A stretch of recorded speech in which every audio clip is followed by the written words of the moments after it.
You have to be very clear on what are your biases and what are the facts which you are presenting.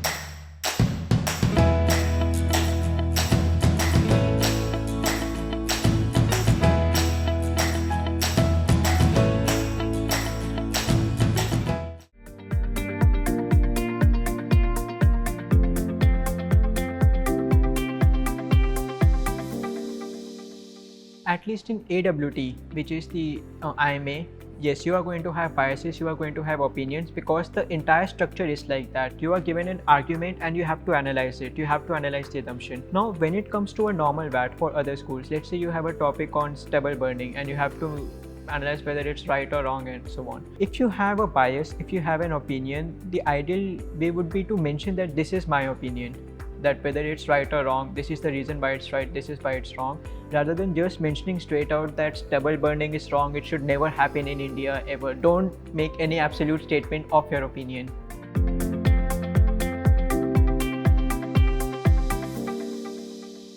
I don't think it's a good idea to actually write "it depends on VAT." You can mention that this is my opinion, this is my assumption, this is why I have this opinion or assumption.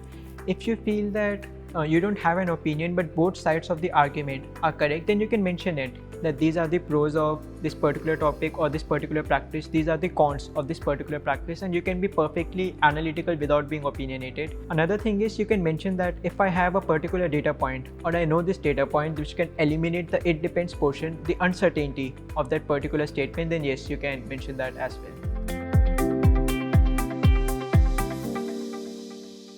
I don't believe there is any pattern to any bad topic. Keep yourself up to date with the current affairs, with the latest happening, with the latest trends. Anything can come in bad, not just current affairs, even some generic or abstract topics.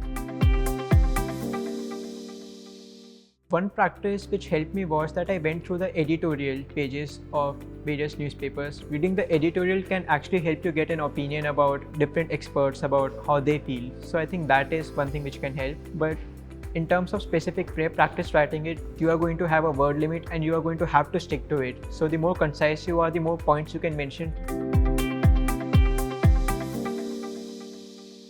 Yes, this does happen. You can be asked questions in PI about what you have written in VAT and AWT. Fortunately, this did not happen with me, but you need to remember what you have written in VAT and AWT.